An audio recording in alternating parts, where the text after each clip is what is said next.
Nah, mudah-mudahan sih sudah ada gambaran buat di kalian masing-masing metodenya tuh apa aja sih gitu.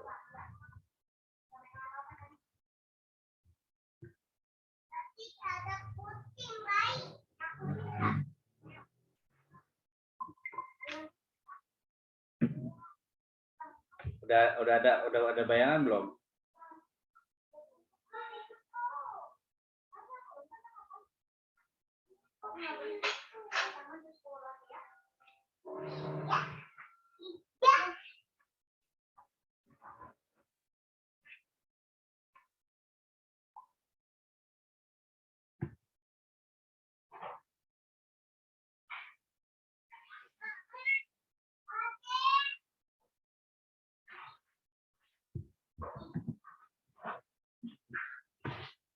Metodenya sudah memilih atau Sudah, masih? Pak.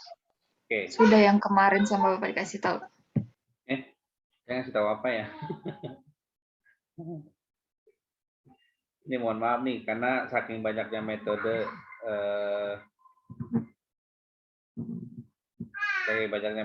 saya jadi agak lupa. Kalau nggak disebutin judulnya, saya biasanya cenderung metode apa ya gitu. Karena rata-rata ada yang sejenis, ada juga yang boleh dibilang ya mirip-mirip gitulah gitu.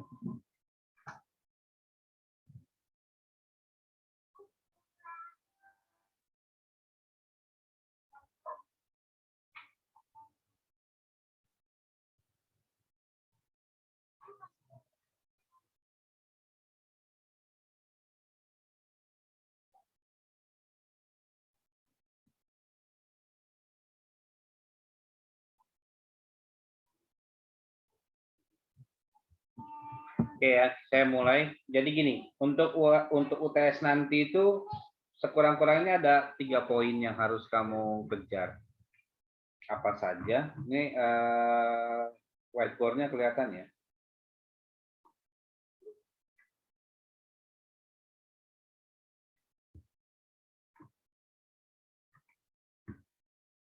Yang pertama adalah judul.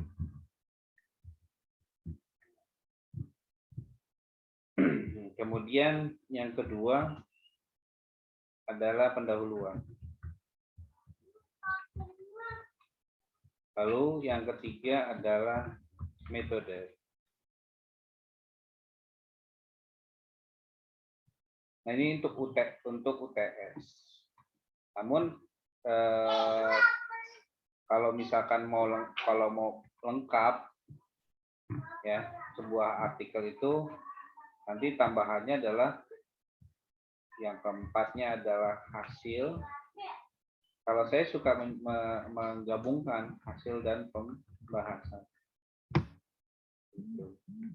Kalau memang bisa dipisah, tapi kalau bersatu ya cukup bersatu. Makanya saya lebih cenderung pada hasil dan pembahasan. Yang kemudian, yang kelimanya adalah kesimpulan. Kalau saya sih sering nyebutnya simpulan saja. Simpulan. Lalu bagian paling penting ini sebenarnya juga ada di pada saat pertama, yaitu yang ke-6 adalah daftar pustaka.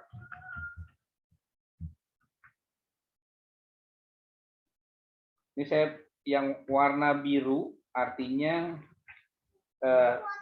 di UTS harus ada judul, pendahuluan, metode, dan daftar pustaka. Gitu. Nah, nanti yang merah itu nanti dilaksanakan setelah UTS, hasil pembahasan dan simpulan. Seperti itu. Nah, kalau judul, strukturnya atau cara membuatnya, bahkan sebagian besar juga sudah rapi dalam menulis judul, jadi saya tidak perlu mengulangnya kembali. Adapun pendahuluan, ini kan yang boleh dibilang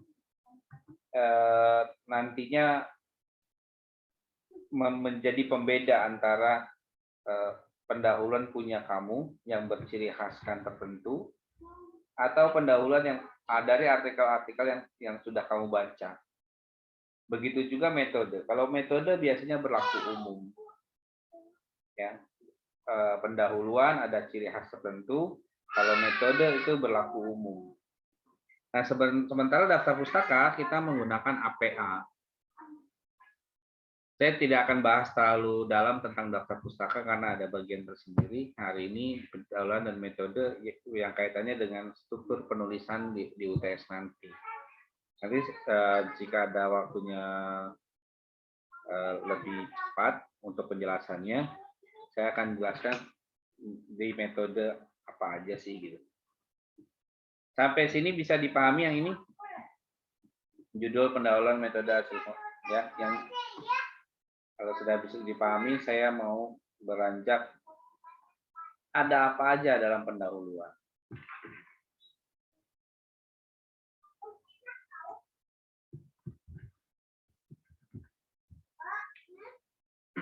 Pendahuluan itu isinya adalah apa yang tertuang pada judul.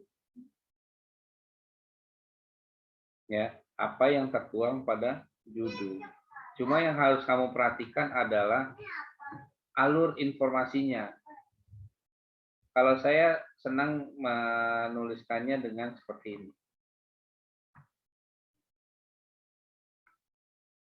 Struktur tulisan kamu itu akan berbentuk segitiga terbalik. Artinya, yang paling atas atau yang paling awal adalah informasi-informasi umum. Sementara semakin panjang kamu menulis, isinya adalah informasi-informasi khusus. Nah, ini pun saya akan bagi menjadi 3. 1, ya, 2,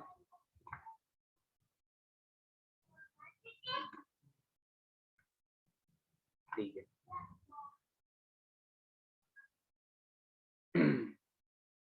Oke. 3 garis ini ternyata ada 4 bagian. Ya, 3 garis ini ternyata ada 4 bagian. Apa bagian pertama, kedua, ketiga, dan keempat? Bagian pertama itu adalah kita akan merujuknya pada penulisan judul. Coba masing-masing cek judulnya. Mudah-mudahan berstrukturnya dengan kata atau susunan yang sama, yaitu akan menjawab apa, kemudian siapa, lalu di mana. Ya, apa, siapa, di mana. Kalau saya akan menyebutnya, saya pakai kode, misalnya di sini kode A. Untuk siapa, ini kode B.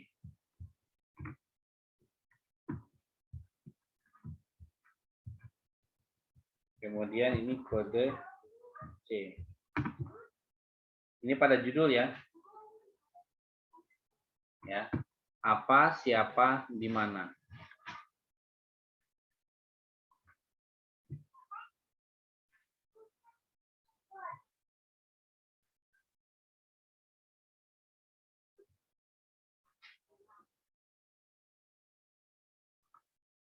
Nah,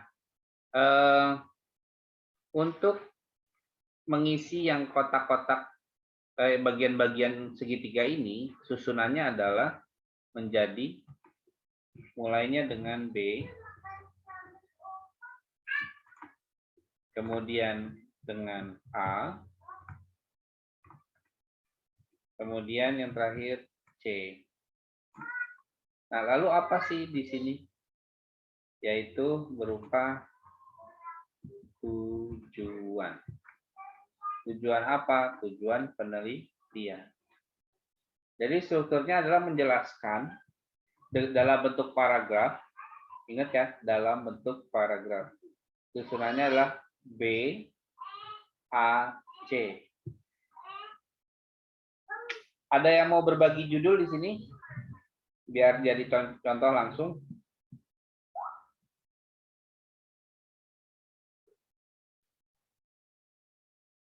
Harus di share screen nggak, Pak? Enggak, Apa saya langsung nulis aja? aja di sini. Ya udah judul vers aja. Nilai budaya pada cerita rakyat Putri Mandalika. Sebentar. Tulis nilai budaya Pada cerita rakyat Putri Mandalika.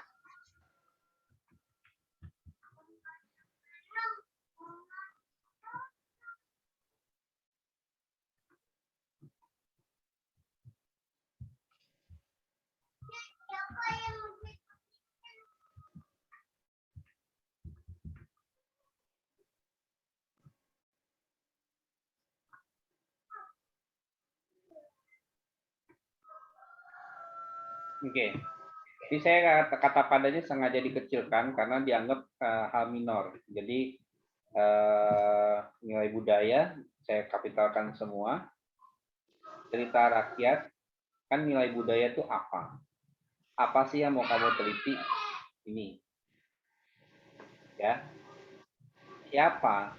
Siapa tuh sumber informasinya? Yaitu berupa cerita rakyat Putri Mandalika. Gitu. Di mana kalau cerita rakyat Putri Mandalika otomatis punya rakyat tertentu kan? Artinya dalam judul boleh implisit. Kalau misalkan di definite juga dieksplisitkan cerita rakyat Putri Mandalika asli mana, Versa? NTT Lombok.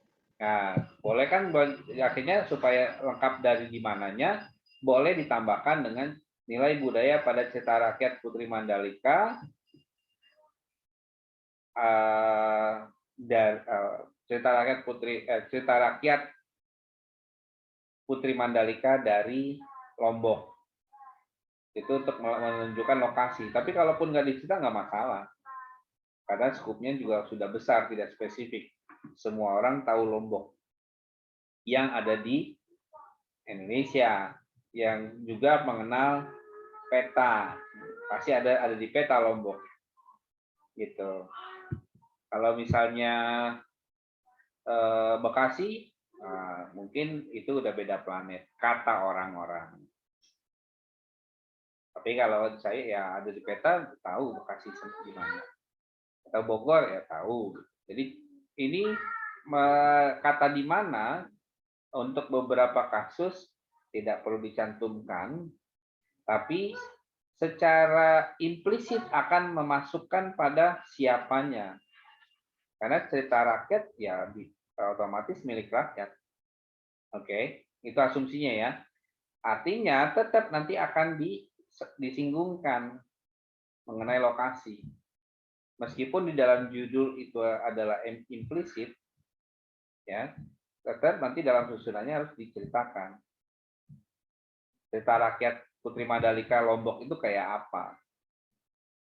Gitu. Kenapa saya bilang harus diceritakan? Sebab beberapa cerita rakyat, misalnya, mungkin kalian kenal yang namanya Malin Kundang.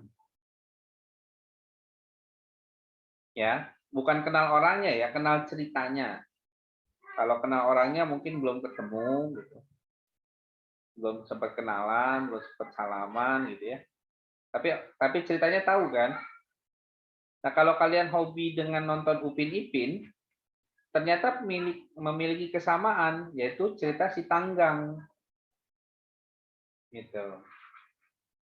Nah, artinya di satu daerah kisahnya sama, tapi nama ceritanya beda.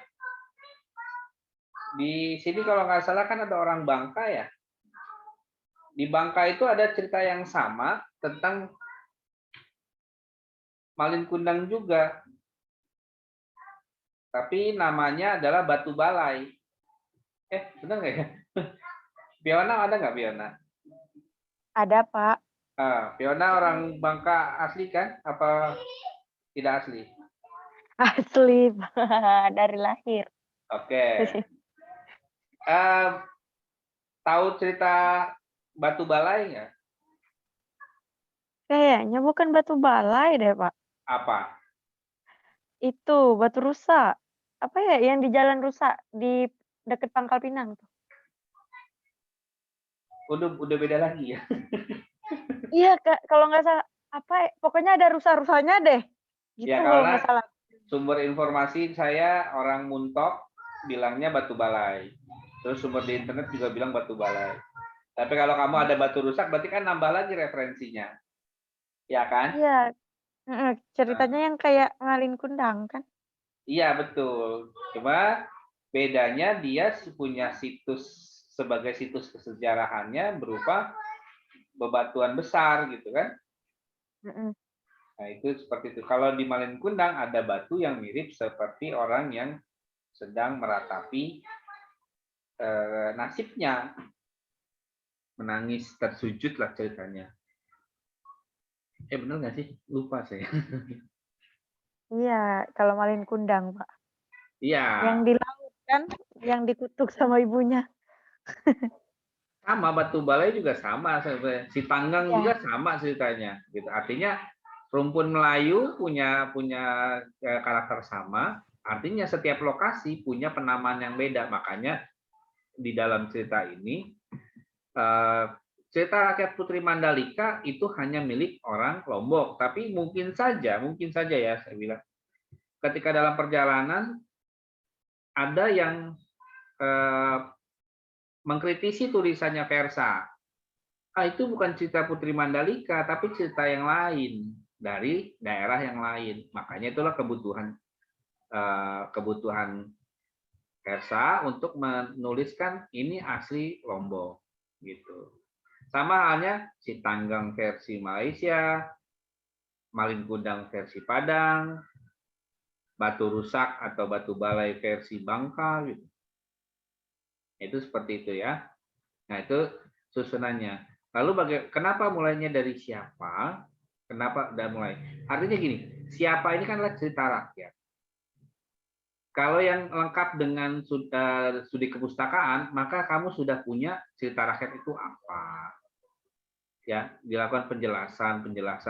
Ingat, pendahuluan itu adalah penjelasan ringkas. Artinya, yang sudah kamu kerjakan itu kamu harus ringkas. Tidak semuanya kamu tulis. Tapi ringkasan itu nantinya akan kamu pakai lagi di mana? Di hasil dan pembahasan. Oke, jadi apa yang kamu kerjakan di studi pustaka itu tidak akan terbuang.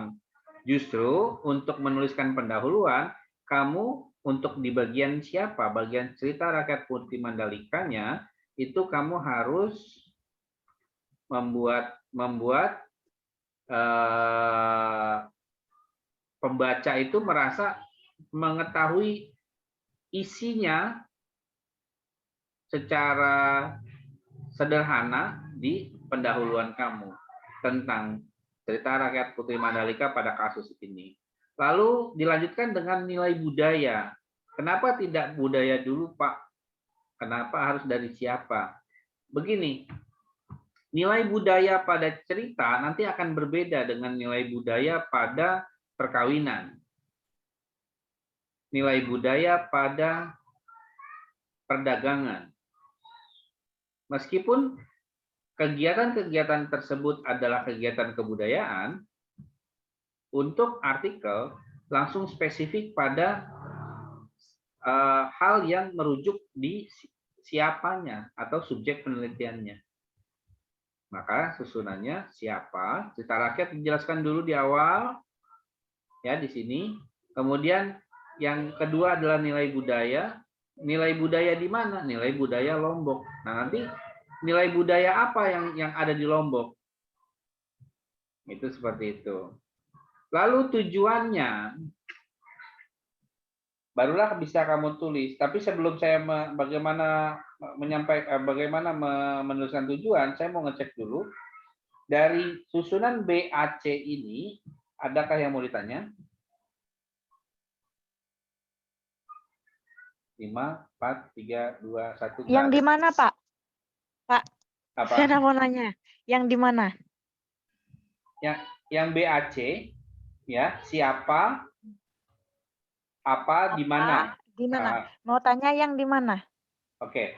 Kalau di mana berarti menjelaskan tentang lokasi. Iya, Pak. Pertanyaannya Fiona apa? Kan kalau itu cerita rakyat kayak tahu dari Lombok. Nah, kalau kita nih, kita kan animasi. Itu mau kan kita nontonnya di YouTube. Itu asalnya dari YouTube atau asalnya dari yang orang yang bikin? Misalkan dari Jakarta, dari mana, Pak? Bingung. Kalau film animasi itu kan dia punya kultur budaya tertentu. Kalau misalnya nilai ini ya, konteksnya nilai budaya ya. Jadi nilai budaya dasarnya misalnya kalau Upin Ipin, sebenarnya budaya apa sih yang diangkat? Budaya Melayu. Budaya Melayu atau budaya Malaysia? Malaysia. Cerita tentang itu. Oh, gitu. Gitu. Tapi spesifik hanya di kasus Upin Ipin karena tidak apa namanya berbicara Malaysia secara keseluruhan, tapi Malaysia pada film tertentu atau animasi tertentu. Kalau pertanyaan lagi, Rico, tahu Rico the Series? Nah, Rico the Series itu kira-kira budaya mana yang diambil? Nggak tahu film itu, Pak. Nggak tahu film. Yang tahu film Rico siapa?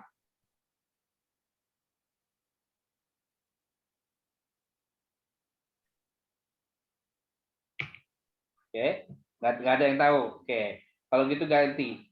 Kalau Sopo Jarwo Itu kayaknya Betawi deh. ya, berarti budaya Betawi. Di mananya ya budaya Betawi yang diangkat. Gitu. Entong. Entong Betawi juga kayaknya ya. Iya, entong Betawi juga. Untuk memastikan sebenarnya kan karena kalau nggak salah di kelas kamu tuh ada entong. Kemudian Omar dan Hana tadi sudah diwakili sama Upin Ipin. Gitu kan? Saya lupa Riko itu ada yang ambil nggak ya? Atau sebenarnya ada tapi tiba-tiba berganti gitu. Ya itu contohnya. Artinya Pak kalau yang di sekolah ya itu jelas-jelas di sekolah udah ketahuan. Gitu. Kalau film karya sastra ya dasarnya apa? Biasanya dasarnya adalah ada kecenderungan pembuatnya itu kalau Upin Ipin memang yang buat orang Indonesia tapi ikut budayanya budaya luar karena dibayarnya oleh orang luar. Gitu. Kalau seumpama yang bayarnya adalah orang Jawa, mungkin Upin Ipin versi Jawa. Kayak di filmnya Ali Otoy, Doyok, Ali dan Otoy, Doyok, Otoy dan Ali Oncom. Itu kan ada ini kan, ada dua karakter yang mirip sekali sama Upin Ipin. Itu seperti itu. Mudah-mudahan saya nggak cerita ini nih. Ntar jangan-jangan saya cerita kalian nggak tahu nih.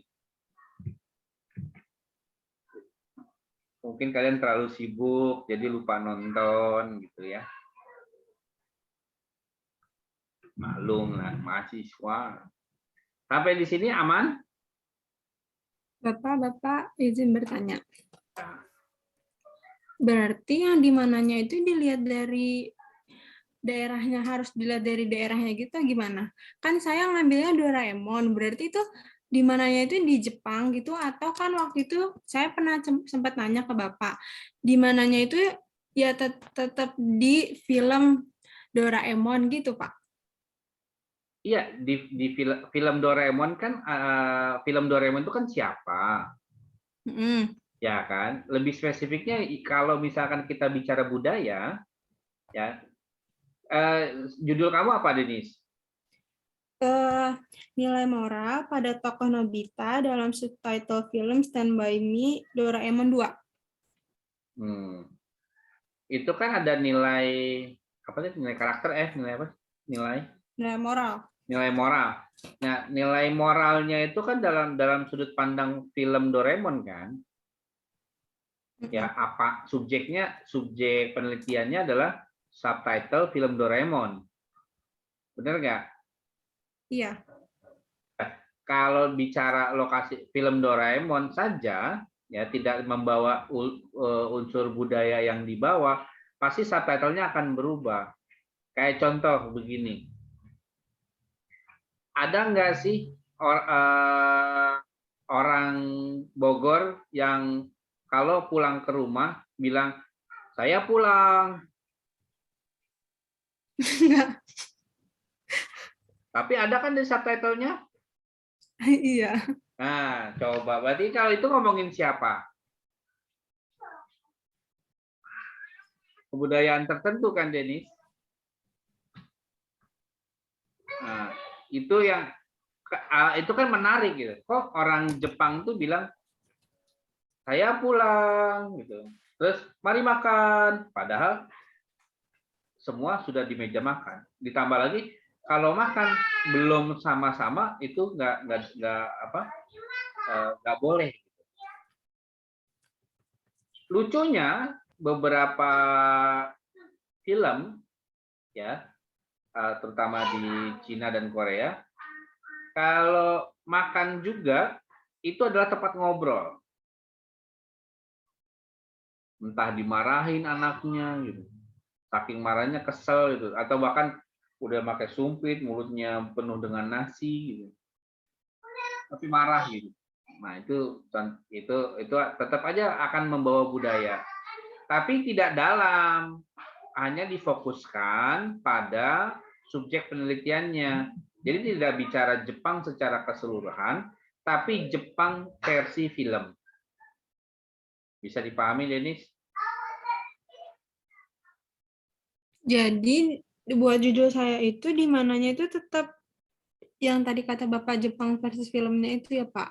Ya itu cuma nambahin aja, nambahin bahwasanya film Doraemon ini adalah film dengan kultur budaya Jepang, sehingga ya gitu. Cuma menyebutkan ya, itu jadi, kan sudah informatif atuh. Jadi sebenarnya yang di mananya itu di mana di filmnya itu ya Pak, maksudnya sih ditambahin gimana ya ngomongnya Pak? Latar Pokoknya belakang. di filmnya itu Iya, latar belakang asal muasalnya film gitu. Kalau ya, entong nyebutnya orang Jawa kan aneh, nama entong di Jawa. Kentang Pak kayaknya. Saya nggak tahu, ya nggak. Biasanya emas gitu kan. Kan entong tuh panggilan buat anak kecil, anak kecil cowok gitu. Tong mau kemana tong gitu. Gitu. Kalau di Jawa kan panggilnya Mas. Begini loh, Dek gitu kan. Contoh ya, contoh. Ya, oke, aman? Enggak Pak, Untuk makasih. BAC aman ya. Berarti sekarang bagaimana menuliskan tujuan? Nah, tujuan itu pada dasarnya adalah hal spesifik yang nantinya akan meminjam kata-kata atau meminjam judul. Ya. Hal spesifik yang meminjam judul. Jadi setelah kamu cerita B, A, dan C, kamu lebih tajamkan kira-kira kamu mau neliti apa sih? Gitu. Tentunya sebelum menuliskan tujuan ini, kamu awali dengan tinjauan pustaka atau telaah artikel. Nah, jadi di sini ada syarat. Jadi ada hasil telaah itu apa?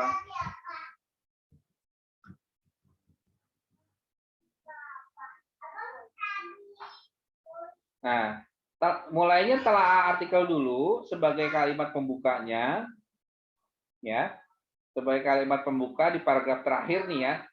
Lalu ditutup di kalimat terakhirnya tujuan berdasarkan artikel-artikel di atas. Penelitian ini memberikan signifikansi dengan bertujuan untuk meneliti atau bertujuan untuk mengetahui, bertujuan untuk menginvestigasi, bertujuan untuk mengidentifikasi. Nah, itu ragam kalimatnya atau ragam katanya boleh kamu pelajari dari artikel-artikel yang sudah ada.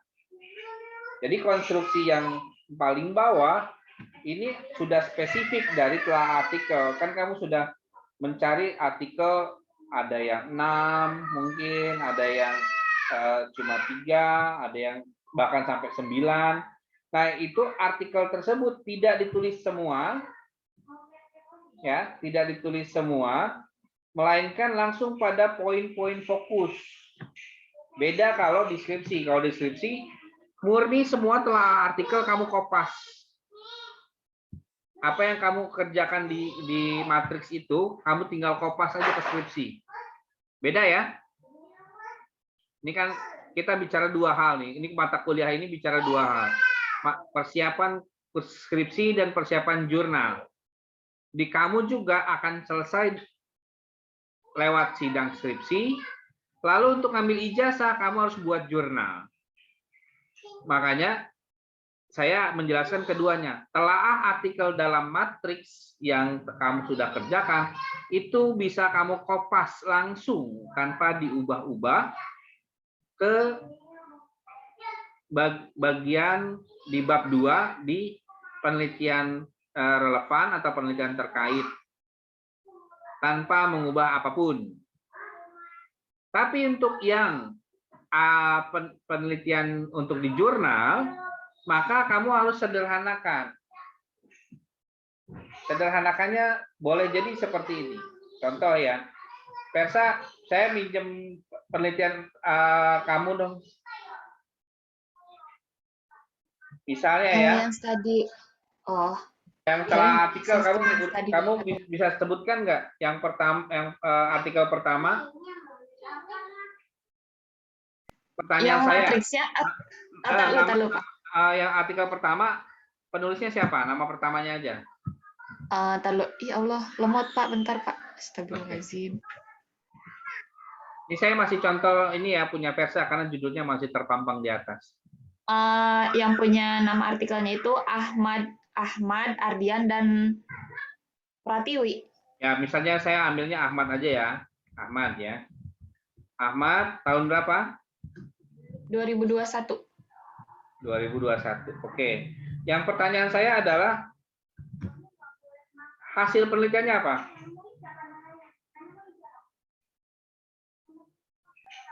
Tentang lupa. Allah. Ini laptopnya lemot Bapak, jadi susah bukanya. Itu senasib dengan laptop saya sebenarnya. Makanya nggak bisa buka. Kalau udah Zoom udah aja nggak bisa buka yang lain. Jadi biasanya pakainya hasil penelitian ya. Tapi kalau misalkan penelitiannya agak nambah gitu, kualitasnya ditambahkan, nanti saya akan ajarkan yang menggunakan metode, menggunakan yang subject selection. Gitu. Bapak nggak bisa dibuka, ininya laptopnya lemot. Oh iya, oke. Sekarang saya berandai-andai, oke. Tolong yang lainnya karena sumber aslinya kesulitan, tinggal berandai. Seumpama Ahmad 2021 bilang bahwasanya hasil penelitian nilai budaya, dia sama-sama menguji nilai budaya, tapi dari cerita nilai budaya cerita Sang Kuryang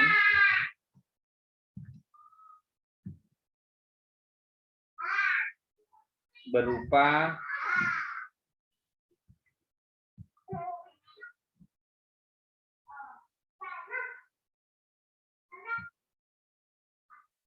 kesungguhan hati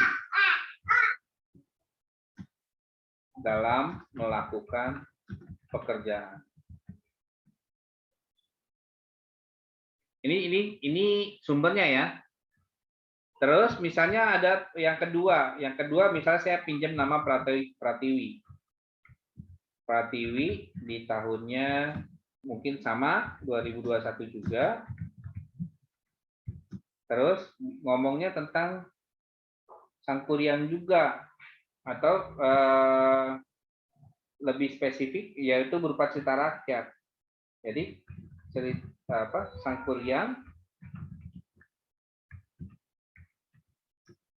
merupakan hasil penelitiannya adalah menyatakan bahwa Sangkuriang merupakan cerita rakyat yang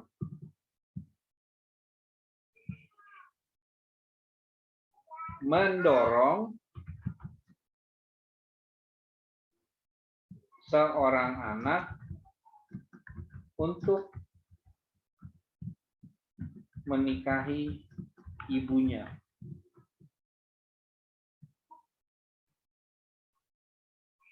Ini misal penelitian ya, saya nggak tahu apakah ada penelitian seperti ini yang hasilnya cerita rakyat yang mendorong seorang anak untuk menikahi ibunya. Tapi memang benar ceritanya adalah Sangkuriang itu naksir sama Dayang Sumbi, iya kan? Nah, lalu bagaimana menyambungkannya hingga jadi tujuan? Saya akan pakai warna merah. Ya.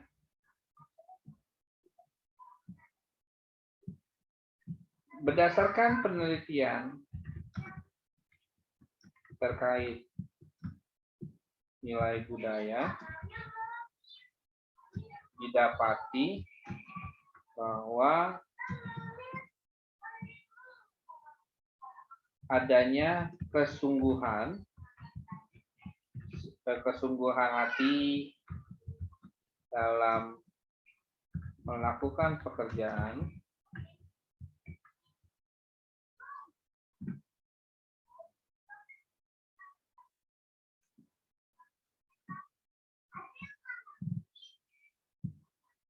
sebagai salah satu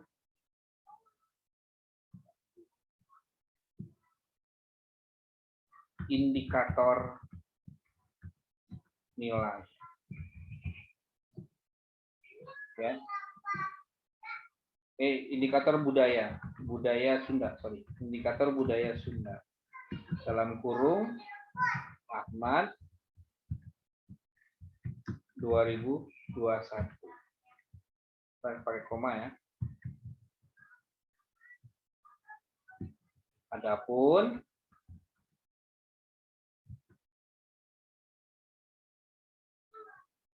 cerita rakyat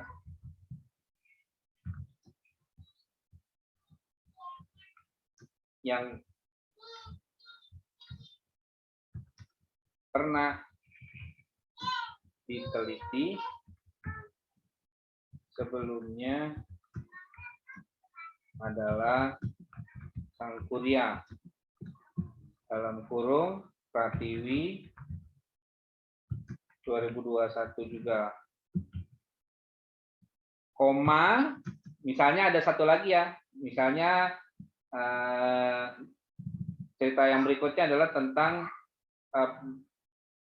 Hikayat Danau Toba. Danau Toba.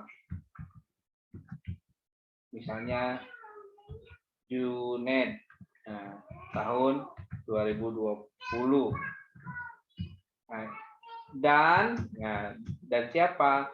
Misalnya satu lagi kita iseng aja nambahin cerita rakyatnya berupa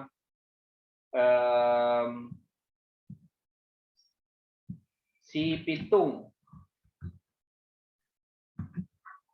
yaitu misalnya penulisnya adalah Pina tahun 2020 juga.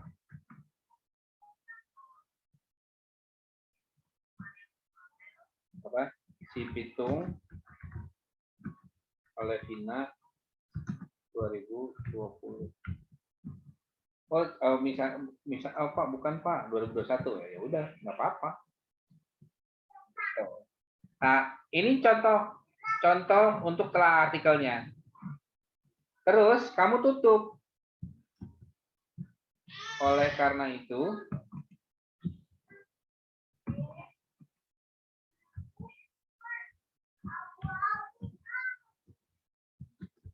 penelitian ini bertujuan untuk mengetahui nilai budaya pada cerita rakyat Putri Mandalika. Artinya gini, kamu pernah ada penelitian-penelitian sebelumnya, terus ternyata yang belum ada ini nilai budaya pada cerita rakyat Putri Mandalika. Nah, inilah paragraf yang terakhir. Itu. Ingat tujuannya karena kecil, dia cuma satu paragraf. Pak, kalau artikelnya banyak, boleh nggak tambah? Ya boleh. Tergantung jumlah artikel yang kamu kumpulin. Ini kan cuma ada 4 nih. 1, 2, 3, 4. Jadi 1 kali. Pak, saya punya 9. Ya berarti 2 paragraf. Gitu aja. Boleh nggak dijadikan 1? Selama nyambung boleh. Kalau nggak nyambung, jangan. Pak, saya nggak tahu nyambung atau enggak. Ya rasanya aja. Menulis pakai perasaan juga kok. Nah, ini contohnya. Jadi nanti di akhir itu di bagian paling bawah setelah artikel dan tujuan ini contohnya seperti ini. Sampai sini ada pertanyaan kah? Bapak, jadi itu tuh yang Pratiwi terus dan Junet itu tuh ya sumber apa sih jurnal yang kita ambil, misalnya jurnalnya ada 12 nih, tetap Ya. masukin di sini gitu. Iya. Kayak gitu. Iya, dan ini juga setelah kamu baca banyak yang dipakai cuma 2 kata, coba. Ya kan? Itu serunya bikin jurnal tuh gitu. Kamu nggak perlu kopas. Udah banyak baca, tapi ternyata cuma menambah 1 kata, 2 kata gitu. Gitu, Per. Tapi kalau deskripsi, kenyang kamu, 12 artikel kamu masukin semua, langsung panjang itu deskripsi. 200 halaman deh. Beda ya, kalau jurnal itu kan kalau panjang malah dicurigai. Ini kamu mindahin buku gitu. Atau jangan-jangan malas baca, jadi biarkan pembaca yang baca gitu. Nah, makanya kualitas jurnal sama kualitas buku atau kalau skripsi sih memang kualitasnya boleh dibilang nggak terlalu bergengsi lah. Tapi kalau kamu sudah masuk ke jurnal, berarti sudah diakui oleh orang lain. Kalau skripsi kan hanya diakui oleh pembimbing, penguji, dan biasanya ada kecampur rasa kasihan. Pasang muka mewek sedikit gitu kan. Pakai insto gitu sebelum masuk pengumuman gitu. Aduh, saya pakai insto dulu biar ada efek-efek glitter di mata gitu. Seperti berkaca-kaca gitu kan. Aduh, Bapak, aduh Ibu, saya tuh terima kasih banget. Lebay, air mata insto gitu. Contoh. Bapak, Persa Ya. masih belum paham dari ininya, apa namanya, Danau Toba, Si Pitung, itu tuh dari misalnya nilai budaya dari Si Pitung, kayak gitu bukan Pak? Ya, artinya gini, apa yang telah kamu baca dari artikel-artikel tersebut, ya, ini kan kamu lihat, yang kamu telah artikel itu adalah untuk menentukan kira-kira apa yang mendorong kamu untuk melakukan penelitian yang baru. Karena sebelumnya ceritanya tentang Sangkuriang, kamu nggak mungkin dong ambil cerita Sangkuriang lagi. Oh, Junet pernah cerita tentang Danau Toba. Nggak mungkin dong kamu cerita Danau Toba lagi. Oh, si Pina udah pernah cerita si Pitung. Nggak mungkin dong kamu ambil Pitung lagi. Maka harus Putri Mandalika. Begitu. Nah, adapun yang kalimat pertama, ini kan ada informasi tentang nilai budaya. Terus kalau dari yang pertama ini hasilnya memang ada kesungguhan hati. Nah, yang Putri Mandalika tuh apa? Kalau dari gambaran kamu kemarin, Putri Mandalika itu kan adalah kerelaan kalau nggak salah, keridoan hati untuk dikorbankan menjadi cacing, bener nggak? Iya. Nah, iya, itu kan udah kelihatan sama saya jawabannya. Tinggal dibuktikan dalam kalimat yang mana gitu di pembahasan nanti.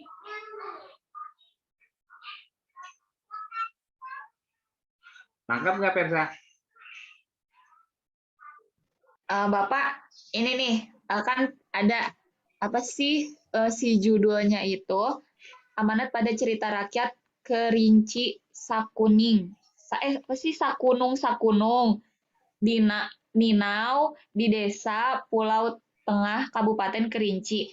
Berarti nanti di itunya ini Kerinci gimana? Pusing, Pak. Iya, cerita apa? Kan misalnya cerita rakyat yang pernah diteliti sebelumnya. Tadi cerita apa tadi yang di Kerinci tadi? Kerinci Sakunung. Ya itu Ninau. tulis. Oh, paham. Ya, Siapa Pak. yang teliti? Ini Sainil Amral. Nah, tulis nama belakangnya aja. Kasih koma, Ya. tahunnya tahun berapa?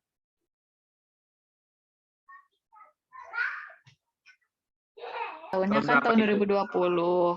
Ya udah, sama tulisannya nama belakang, koma 2020. Ini mah bukan si Pina Septiani ya, bukan.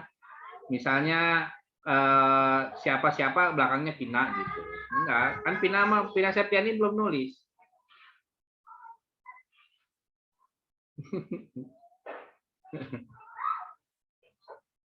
Kepedean tuh kalau saya tulis Pina gitu. Kan bisa aja yang Danau Toba ternyata namanya Ahmad Junaid gitu kan. Atau Cristiano Junaid gitu kan. Keren itu nama tuh, Cristiano Junaid tapi belakangnya karena Sunda. Kan suka aneh-aneh sekarang main nama. Oke, sampai sini bisa dipahami? Oke, bisa. 5, 4, 3, 2, 1. Aduh, saya berasa ikan di TikTok. Aman ya? Kalau aman, saya masuk metode nih. Oke. Aman, Pak.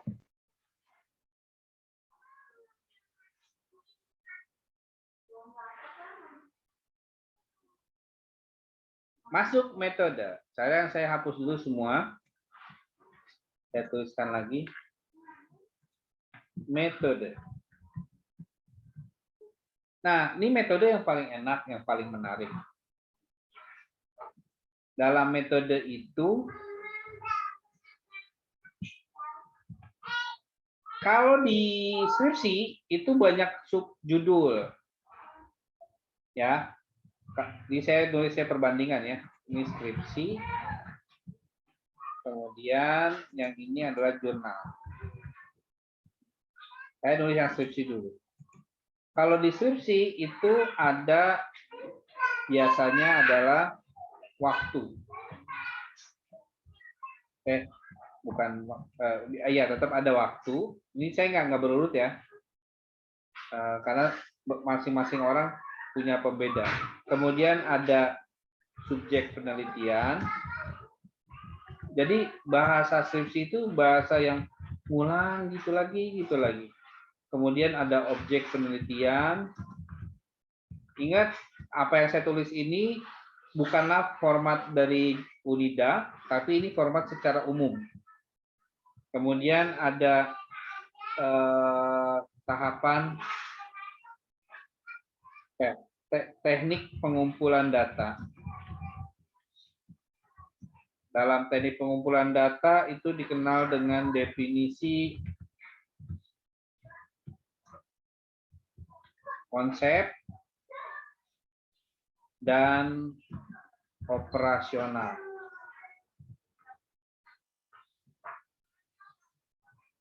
Baru kemudian diikuti oleh instrumen. Lalu setelah instrumen yaitu uji validasi.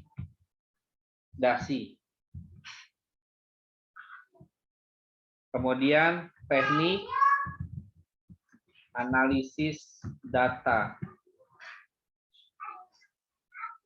Lalu biasanya ada sistematika penulisan. Biasanya. Ini skripsi. Nah, sekarang saya bagaimana jurnalnya? Kalau di skripsi ini bab 3, ini bisa sampai dengan 3 sampai dengan 10 halaman. Ya, menuliskan ini. 3 sampai dengan 10 halaman. Kalau jurnal, kamu paling maksimum, ingat ya, saya katakan maksimum, itu 3 paragraf. Oke, kalau yang ini 3 sampai dengan 10 halaman yang skripsi, jurnal maksimum 3 paragraf. Isinya apa? Isinya mengacu pada identitas di paragraf pertama. Kemudian teknik pengumpulan data.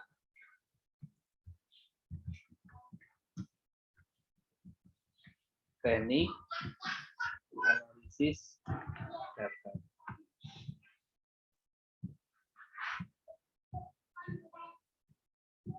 Ada 3 bagian. Nah, identitas ini isinya apa? Ganti warna dulu.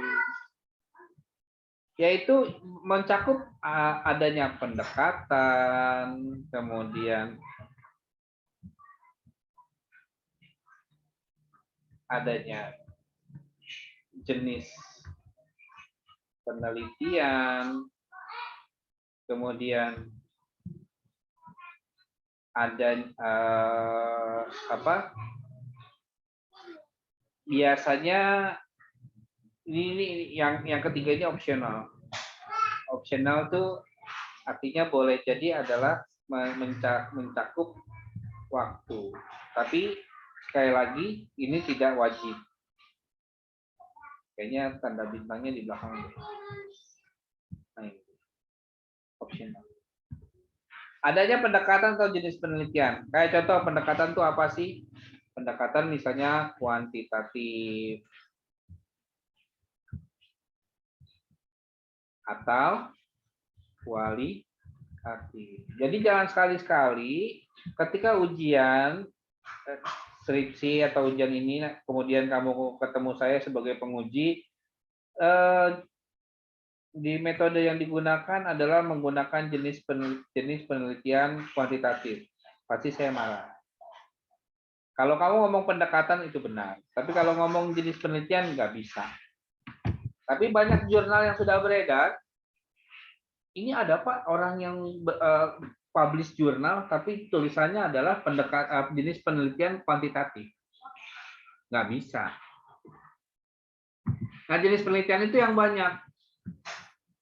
Ada analisis konten, ya, ada penelitian korelasi, gitu kan. Misalnya analisis isi, ya, analisis isi atau analisis konten. Isi, kemudian korelasi, kemudian boleh juga kausal, lalu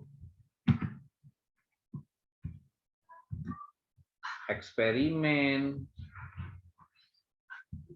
PTK, R&D, kemudian penelitian evaluasi program, kemudian boleh juga survei, boleh juga studi kasus, boleh juga deskriptif analisis, deskriptif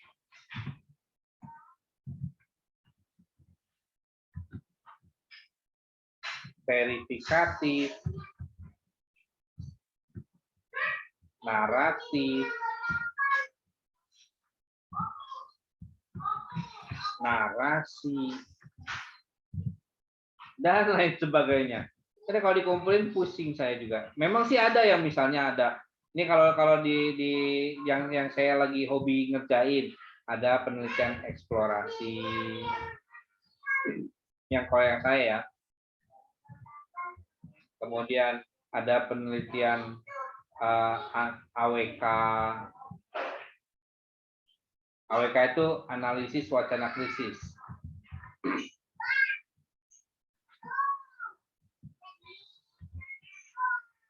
Ada analisis tematik, kemudian ada lagi etno. Nih kalau ini ada dua ya, ada etnografi, etnometodologi, kemudian ada grounded theory. Pusing kan kalau dijelasin semua.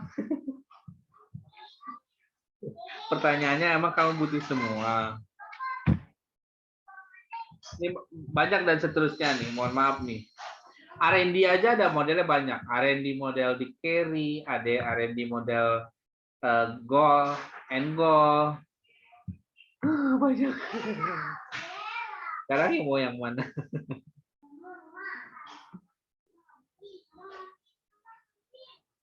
Oke, ini identitas ya, saya taruh di sini. Itu identitas, pendekatan, jenis penelitian. Nah ini yang disebut jenis penelitian. Pak, studi pustaka boleh nggak? Boleh. Ya, kalau saya nyebutnya library research. Saya taruh di sini. Library research atau riset pustaka, riset kepustakaan. Pak, artinya kalau saya cukup studi kepustakaan udah selesai? Udah. Jadi nggak usah khawatir. Studi kepustakaan juga udah bisa selesai.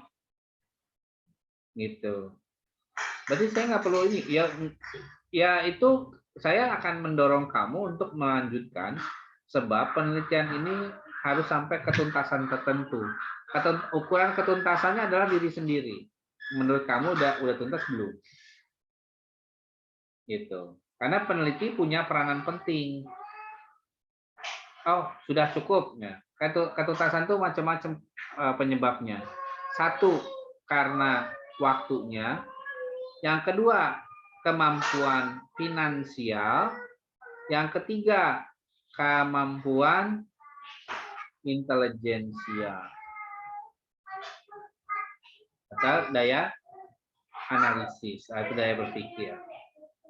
Oke. Nah, kemudian teknik pengumpulan data.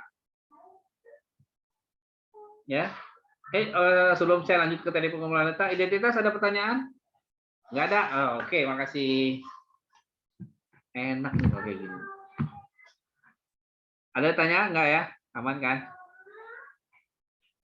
Teknik pengumpulan data secara sederhana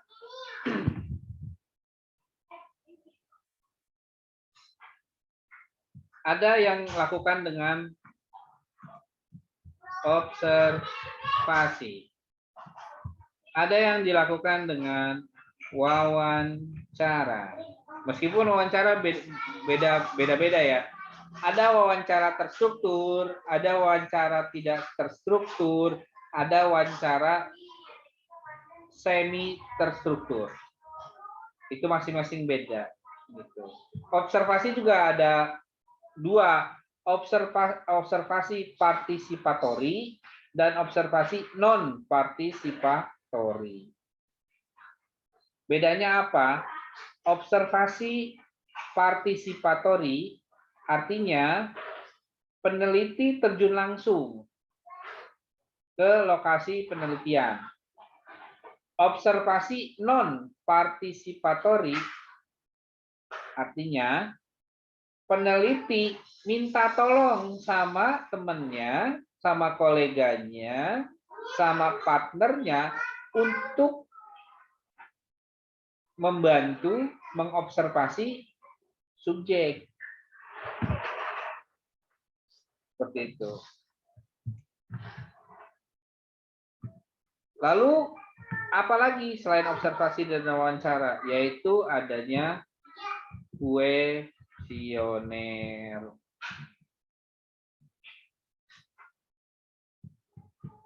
Kemudian ada dokumen.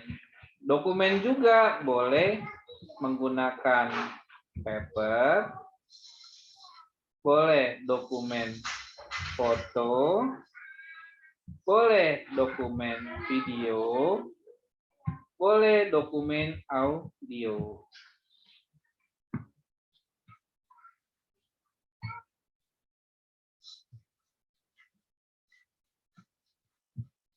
Nah, itu teknik pengumpulan data. Pak, apakah bisa satu persatu aja atau harus semuanya? Boleh satu aja. Misal, kamu berdasarkan observasi, oh udah observasi aja. Wawancara, udah wawancara aja. Tapi wawancara yang mana? Observasi yang mana? Kalau kuesioner juga ada aturan kuesioner. Kuesionernya pakai iya atau tidak, atau pakai yang skala 5. Misalnya, sangat tidak setuju, kurang setuju, biasa saja, setuju, sangat setuju, ya, atau mau lebay lagi, sangat setuju. Ush, itu esnya ada berapa ya? Makin banyak esnya semakin dingin, tapi rasanya hambar. Makanya belanja di warung sebelah. Jadi iklan. Nah, itu teknik pengumpulan data tuh ini. Pak, kalau judulnya persa bagaimana? Itu masuk apa? Masuk kategori dokumen. Ya. Dokumennya berupa paper. Cerita rakyat kan paper. Pak, ternyata cerita rakyatnya ada di website. Nah, masuk kategori paper juga tapi elektronik. Animasi Nusa Rara, ya animasi masuk yang mana? Ayo. Dokumen, Pak. Video. Di video. Drama radio, Nenek Lampir. Oh, kamu nggak kenal ya? Dulu tuh ada di radio tuh tengah malam cerita horor, itu seru tuh. Maklum ya, saya orang dulu nih. Jadi ada yang kayak gitu. Itu jadi penelitian. Itu berupa audio ya. Itu. Saya tadi pengumpulan data tuh itu. Nanti akan kebaca, oh ini ternyata di sini, oh di sini gitu. Oke. Sampai di sini ada pertanyaan? Nggak ada? Oke, terima kasih. Saya lanjut ke teknik analisis data. Bapak mau izin bertanya. Oke, apa Denis? Tadi yang di identitas, yang waktu itu tadi gimana Pak? Tadi nggak kedengeran. Ya memang belum dijelasin waktu, emang sengaja. Kan waktu itu sama dengan yang skripsi. Jadi nggak usah. Ya kan saya bilang waktu itu kadang dipakai, kadang enggak. Kalau yang dipakai kalau penelitian kamu panjang, misalnya kamu meneliti selama 10 tahun, baru waktu ditulis. Oke, terima kasih. Kalau misalkan penelitian kamu cuma 2 minggu, ngapain ditulis? Kalau di kelas malam itu, kelas karyawan, itu Pak saya nggak punya sekolah, saya kerjanya di pabrik. Boleh nggak saya penelitiannya tentang teknologi belajar? Boleh, tapi pakai kurun waktu ya. Berapa tahun, Pak? 10 tahun gitu. Ah, banyak amat, Pak. Ya udah 20 tahun deh gitu. Malah makin garuk-garuk kepala dia. Memang kalau pakai skala waktu itu batas bawahnya adalah 10 tahun. Gitu.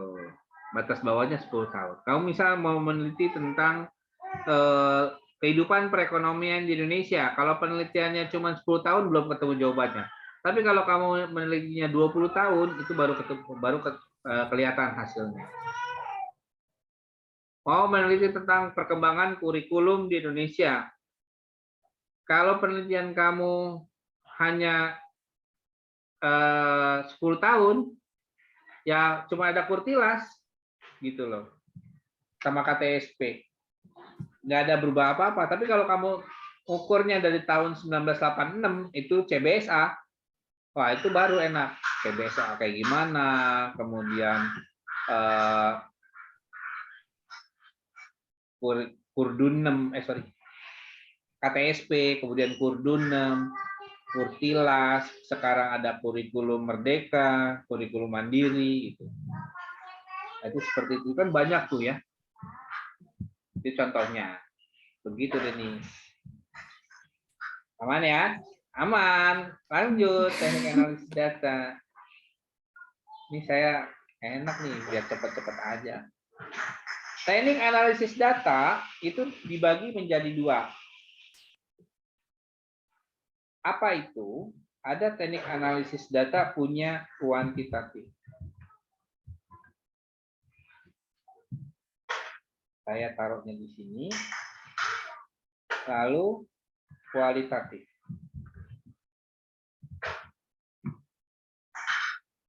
Saya taruhnya agak kecil. Kalau kualitatif itu analisis datanya dasarnya adalah teori.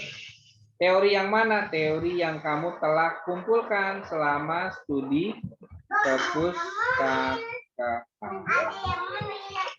Contoh misalnya, kamu mau meneliti tentang, tadi contoh judulnya Persa, nilai budaya. Persa menemukan satu teori khusus nggak tentang nilai budaya? Teorinya siapa? Udah, itu yang dipakai. Bahwasanya misalnya nilai budaya itu dapat diukur melalui nilai A, nilai B, dan nilai C. Atau kriteria A, kriteria B, atau kriteria C. Itulah teori studi kepustakaan. Itulah teori yang kamu dapat dari studi kepustakaan untuk menganalisis data. Yang dianalisis adalah item-item yang didapat dari teori yang kamu jadi pijakan, lalu kamu analisis apakah termasuk atau tidak termasuk. Gitu. Untuk yang kuantitatif bagaimana? Kalau yang kuantitatif, yang namanya kuantitatif, kalau dalam ini ya,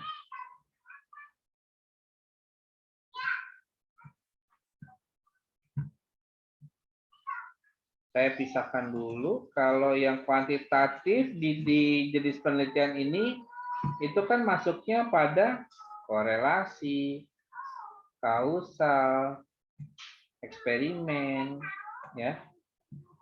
Deskriptif juga ada yang kuantitatif, tapi selebihnya tidak terlalu signifikan lah. Korelasi, kausal, dan eksperimen dia punya teknik sendiri, teknik analisis data. Ada yang namanya uji prasyarat. Ya. Kuantitatif itu untuk melakukan teknik analisis data, dia harus uji prasyarat. Uji prasyaratnya beda-beda. Tergantung dari yang mana, korelasi kah, kausal kah, eksperimen. Tapi yang namanya uji prasyarat akan dicari tentang homogenitas. Kemudian normalitas. Dan seterusnya. Baru setelah uji prasyarat, mulailah dengan uji hipotesis. Jadi ada 2 langkah kuantitatif. Uji prasyarat dulu, memenuhi, maka bisa uji hipotesis. Yang satu memenuhi, yang satu tidak, berarti uji hipotesisnya tidak bisa dilanjutkan. Kenapa? Karena salah satu syarat tidak dipenuhi. Selesai nggak penelitian? Selesai. Artinya, oh kondisinya memang, misalnya data tidak homogen, udah selesai. Kalau data tidak homogen, ya udah nggak bisa dilanjutin apa-apa lagi. Wah, berarti gagal dong. Ya enggak, penelitian mah nggak gagal. Cuma, nih saya kasih catatan. Ada kata cumanya di sini. Keinginan dosen tuh kamu sampai selesai, sampai uji hipotesis, sehingga nanti kamu akan didorong untuk silakan ambil data lagi. Aduh, pasti capek. Gitu. Udah gitu harus mengeluarkan sejumlah uang, transport dan lain sebagainya. Gitu. Dari uji hipotesis akan keluar hasilnya apa untuk dilanjutkan pada hasil dan pembahasan, lalu pada simpulan. Sampai sini ada pertanyaan? Nggak ada? Terima kasih. Kita bubar. Ada pertanyaan? Nggak ada? Bapak Persa mau nanya, Apa kan pengen? yang di cerita rakyat Persa tuh ada yang dalam bentuk video juga di YouTube gitu. Kalau misalnya Persa ngambil, misalnya semisal gitu ya, Persa ngambilnya video, itu nggak apa-apa? Apa? Nggak apa-apa. Oh, nggak apa-apa. Kan ini masuk nih, Ada Per. bukti. Dokumen, paper, foto, video, atau audio. Kamu nggak pilih aja yang mana. Gitu. Nanti tinggal dijelasin. Dokumen pada dokumen yang dimaksud pada penelitian ini adalah berupa video. Lalu beri tautan linknya. Tautan linknya ada di daftar pustaka. Gitu. Di ininya kamu beri tanda juga. Itu kan di video itu ada ketentuan cara menulis di website kan. Channelnya siapa atau uploadernya siapa gitu, atau sutradaranya siapa gitu. Begitu. Oh iya Bapak, masalah tentang pengumpulan ini, nanti itu kita bentuknya kayak bentuk biasa aja, apa udah dalam bentuk kayak misalnya kan kalau jurnal tuh kayak 2 gitu kan. Nah, nanti Apa? bentuknya kayak gimana, terus dikumpulinnya itu kapan? Minggu kedua apa minggu pertama UTS? Wih, ini yang tentang penjelasan hari ini nggak ada pertanyaan nih. Pak, Fiana tuh masih bingung di jenis penelitian tahu, Pak. Ya nanti dulu. Pertanyaan saya kan ada 2 tuh. Versa tadi atau pertanyaan Versa dan pertanyaan saya. Terus Fiona nanya lagi. Sebelum ke sana ya Fiona ya. Versa bertanya jenis pengumpulannya. Iya, memang nanti kita akan menentukan apa yang ke depan. Tapi buat saya item-item yang sudah saya paparkan ini strukturnya wajib ada, tapi dalam bentuk jurnal yang kamu tahu. Hanya saja sekali lagi, hanya saja yang saya minta hanya nomor 1, 2, 3, dan 6. Yaitu judul, pendahuluan, metode, dan daftar pustaka sampai dengan metode.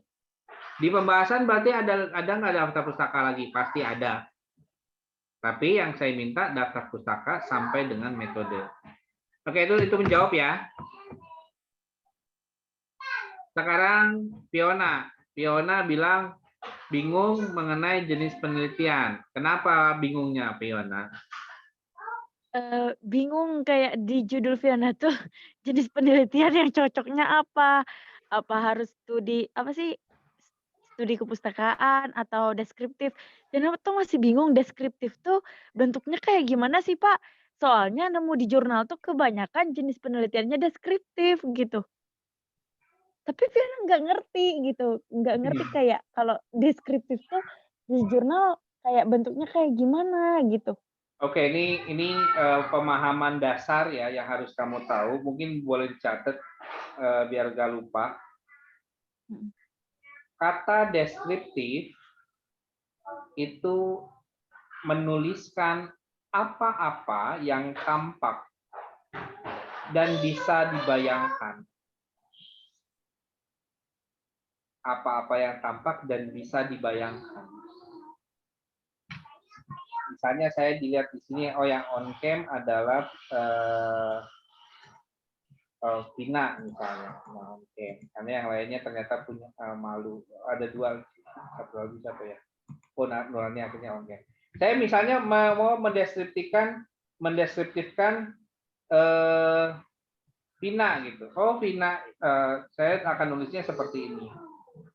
Vina itu hobi menggunakan bergo warna biru. Itu bergo bukan sih?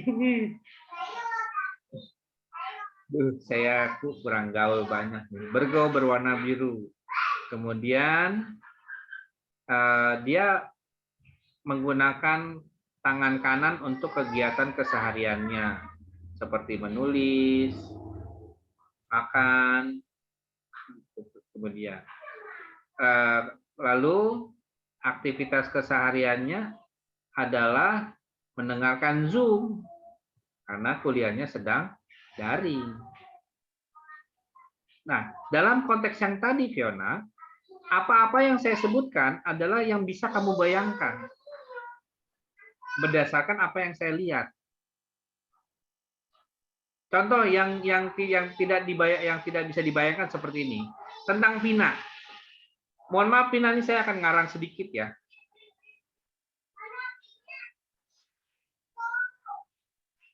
Hobi Vina adalah melamun.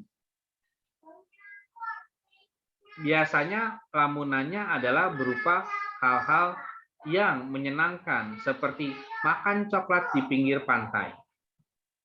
Kira-kira bisa kebukti nggak, Fiona? Belum tentu, Pak. Iya, karena melamunnya tadi kan. Emangnya saya tahu apa? Gitu.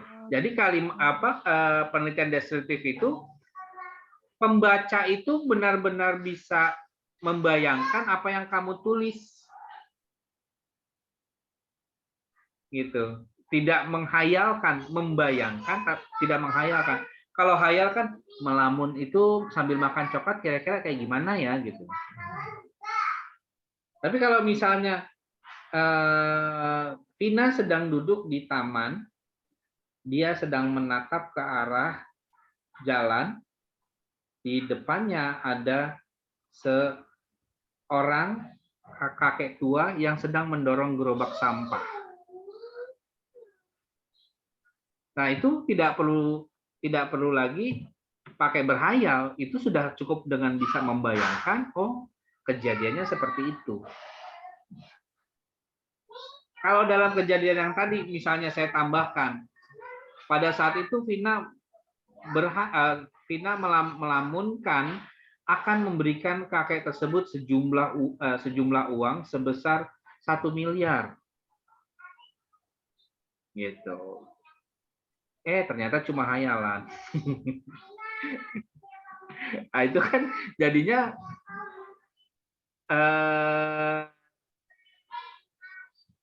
kurang menjadi tidak deskriptif, melainkan menjadi naratif. Paham, Fiona? Paham, Pak, paham. Berarti kayak sesuatu yang nyata yang bisa kita bayangin di pikiran kita tuh deskriptif. Oke. Ya, dan untuk kedalamannya ada 2 deskriptif. Deskriptif analisis dan deskriptif verifikatif.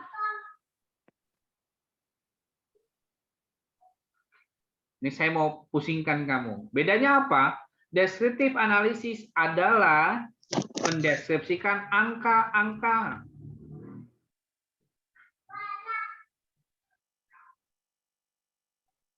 Biasanya ada dokumen, misalnya kamu tadi si Denis itu subtitle ya, misal di subtitle itu ternyata ada contohnya gini, penggunaan kata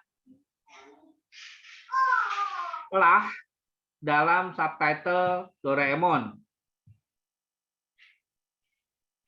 Apalah itu gitu. Itu Melayu banget ya. Jangan di Doraemon deh. Penggunaan Penggunaan kata jom di film Omar dan Hana misal. Ada berapa kali? Nah, itu nanti dijelaskannya pakai descriptive analysis. Karena isinya berupa angka. Descriptive verifikatif. Itu dasarnya teori. Gitu. Diverifikasikan maksudnya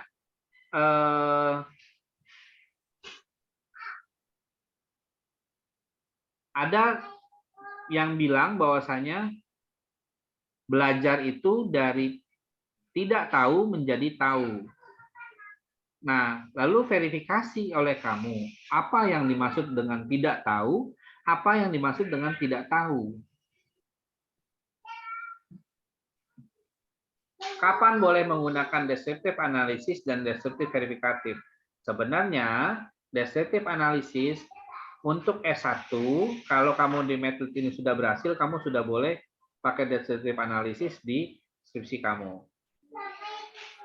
Dengan syarat deskriptif dulu dikerjakan. Jadi bisa bedakan, oh deskriptif seperti ini, nanti tambahkan deskriptif analisis. Tapi kalau deskripsi pakainya deskriptif analisisnya nanti pada saat kamu S2. Ataupun deskriptif verifikatif. Kadang-kadang deskriptif verifikatif akan dipakai oleh S3. Gitu. Sampai di sini, mudah-mudahan semakin puyeng Fiona. Jangan dong, Pak. Terus udah, apalagi yang kamu bingungin? Ayo. Banyak nih jenis penelitian nih, ayo.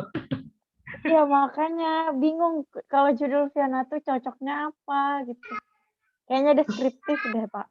Ya kan gini aja, analisis isi masuk gak?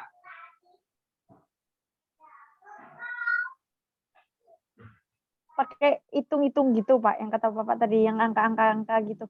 Enggak, analisis isi mah enggak kayak gitu.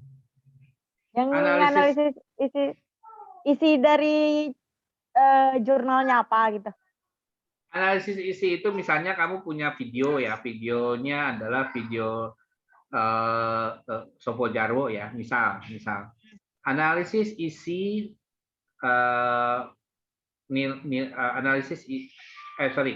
nilai karakter kejujuran atau nilai karakter kebersamaan pada film animasi Sopo Jarwo dengan metode penelitiannya pendekatan kualitatif, jenis penelitian analisis isi. Nah, analisis isinya berarti kamu akan mengerjakannya apa sih isi dari Sopo Jarwo, itu kamu nggak usah ngejelasin, kamu yang penting tonton, terus kamu catat aja adegan-adegan mana yang menunjukkan kebersamaan. Udah, di menit keberapa, udah kayak gitu doang. Itu analisis isi. Nah, kayaknya lebih apa? Lebih maksudnya lebih mudah dari deskriptif deh. Tapi nggak tahu juga, belum dicoba. Ya, pokoknya dengerin dulu. Untuk naik kelas dari analisis isi, ada namanya analisis wacana krisis. Ini naik kelasnya ya. Kan tadi deskriptif, naik kelasnya deskriptif analisis, deskriptif verifikatif, ya. Sekarang analisis isi, kalau naik kelasnya apa? Naik kelasnya berarti analisis wacana krisis. Analisis wacana krisis itu akan melihat film Sopo Jarwo dalam kehidupan sehari-hari sebenarnya. di wilayah Bangka. Cocok nggak sih dengan orang Bangka? Nangkep nggak, Fiona? Artinya analisis wacana krisis adalah analisis isinya dikerjakan, ditambahkan konteks yang pada kehidupan lingkungan kamu. Lingkungan masyarakat sekitar kamu, sekitar rumah. Gitu. Misal saja adalah film tentang Diari Salwa gitu ya. Bukan diare ya, bukan diare Salwa ya. Diari Salwa.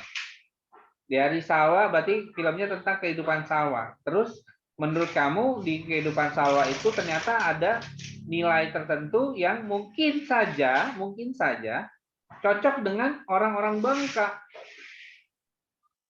Contoh, bangun kepagian. Atau sebelum ayam bangun, kamu bangunin ayam duluan. Itu Diari Salwa ceritanya ya. Kegiatan pagi apa dari film Diari Salwa? Bangunin ayam. Udang. Segera berkokok gitu, ya. Seru tuh kalau kayak gitu tuh. Tapi mohon maaf itu tadi berhayal. Ya, nggak tahu Salwa bagaimana, apakah nemu ayam atau tidak gitu ya. Karena kalau nemu ayam berarti nanti mirip Sangkuriang. Karena ada yang sumbi ditolong oleh ayam. Gitu. Enak nggak tuh? Hewan yang paling berjasa agar tidak terjadi pernikahan antara anak dan ibu adalah ayam.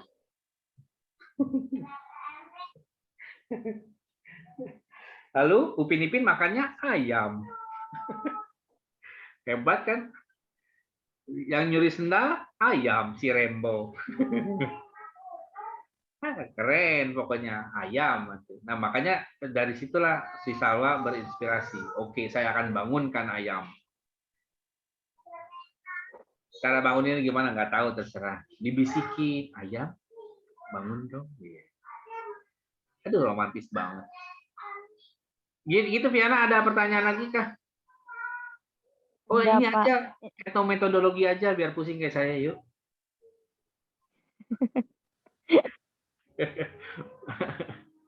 Metodologi kebudayaan. Yuk, nggak apa-apa. Metodologi itu berarti metodologi budaya. Saya akan menemukan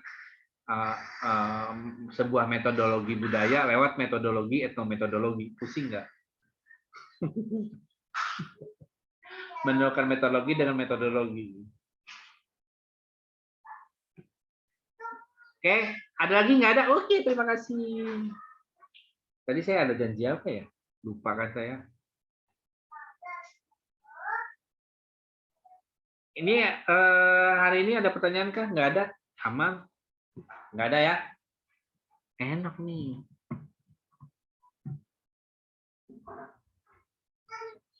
Ayo, ada pertanyaan Kak? Bapak tadi maksud vers 1, gini Pak, pengumpulan ininya tuh UTS di minggu keberapa? Oh ya, itu yang itu belum Apa pertanyaan. kedua? Enaknya keberapa ya? Kedua deh kayaknya. Kedua, Pak, enaknya, Pak. Si Rara ketigaan. UTS itu berapa minggu? 2 minggu, Pak. Kalau kayak gitu saya nggak mau minggu kedua lah. Gimana di hari terakhir UTS? Sabtu depan. Iya, itu kan minggu kedua, Bapak. Beda dong. Kalau minggu kedua berarti di hari Kamis. Ya udah Sabtu berarti boleh Pak. Boleh, gitu, Pak. Boleh. Ya Allah, Bapak baik banget. Dengan senang hati. Beda kan? Kita Beda tidak menolak, kan? Nah, jadi saya tidak setuju dengan usul kamu. Saya maunya di hari terakhir UTS. Berarti hari apa sih hari terakhir UTS? Hari Minggu. Hari Kapan Jumat. hari Minggu masih? Beda Sabtu, sehari Pak. doang ya Allah Pak, beda sehari doang. Hari Sabtu, Pak. Sabtu aja Sabtu Pak, Sabtu. Iya, Pak, kelas karyawan. Oh, ya udah, berarti hari Minggu ya. Alhamdulillah. Ya Allah, Bapak, makasih Tanggal berapa? banyak. Tanggal berapa Bapak dulu? satu Tanggal berapa lagi. Minggu tuh? Saya nggak ada kalender nih. satu lagi yang tadi kata Persa, maksud Persa tuh pengumpulannya dalam bentuk kayak makalah, apa kayak jurnal gitu kan, jurnal tuh kayak 2 gitu kan. Nah, Itu udah bentuk dikasih nanti itu struktur pengumpulannya nih. gimana gitu, Pak. Kan tadi udah Kenapa, Pak? kasih struktur. Kata bapaknya boleh kayak gitu, tapi yang pertama harus ada judul, harus ada Iya. Oh. pendahuluan, harus ada Yang penting ada metodologi, itunya gitu ya. Kalau terus Emang maunya pengumpulannya gimana? repot? Maunya repot, Persa? Enggak, ih, Pak. Bapak. terus ada daftar pustaka, tapi yang diisi dalam metodologi sama yang di pendahuluan ya kan Pak? Yang Ah, daftar kan pustaka pembahasan buat itu aja. belum ditulis. Mm-mm. Mau repot? Saya nggak mau. Enggak, Enggak, udah Pak. terima kasih. Gitu aja. Saya enggak. Kalau saya sih sebenarnya fungsinya biar baca saya cepat gitu. Sekarang ini saya lagi ngoreksi 125 mahasiswa loh. Lintas Indonesia. Ya Allah Pak. Makanya pusing. Mata kuliah reading, mata kuliah membaca 125 mahasiswa. Makanya saya kalau penelitian saya akan baca satu persatu dan memberikan catatan. Nah, kalau karena Lintas Indonesia kan saya periksanya online. Nah, punya kamu rencana biar saya print gitu, sehingga saya bacanya dalam bentuk paper. Nanti kalau feedbacknya ke siapa ya, nanti pokoknya bisa deh saya kasih feedbacknya mah. Entah saya fotokan atau bagaimana, kan kayaknya setelah UTS juga kan kita luring. Ya benar nggak ya?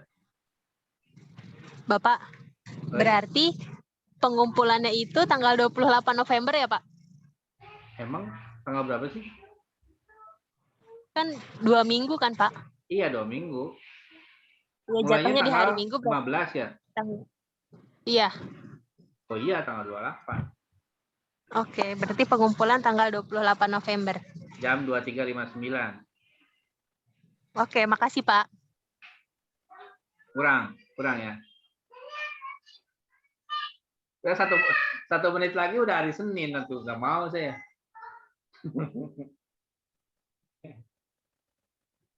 Oke, udah aman?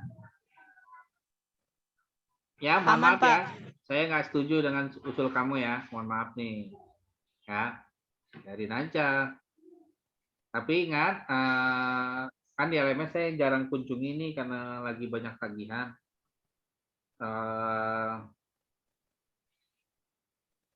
Kalaupun nanti ada absen, silakan absen saja. Kemudian saya tetap akan pengumpulannya tanggal segitu, tanggal 28. Kemudian setelah 1 pekan, biasanya saya akan sudah selesai feedback.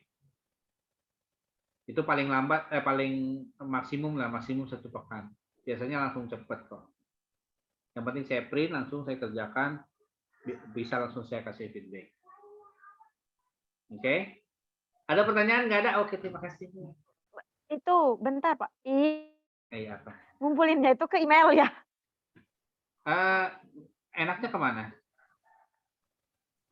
Oh, Bapak, Fiona Pak, maunya. Enggak lah. Enggak mau. Kalau ke Fiona Enggak, saya ke makanya Bangka tanya. dong, terbang. Bapak pulang balik sekarang 1,4 ya? Enggak tahu, Pak. Ya, Kayaknya mahal deh tiket pesawat sekarang. Oh gitu ya. Dulu perasaan Sriwijaya Air 1,4. 1,4 tuh maksudnya 140 apa 1.400.000 ya, Pak? Iya, bolak-balik. Tiketnya doang, Pak, 1,4 belum PCR-nya. Iya, emang tiketnya doang. Kan saya cuma ngambil doang.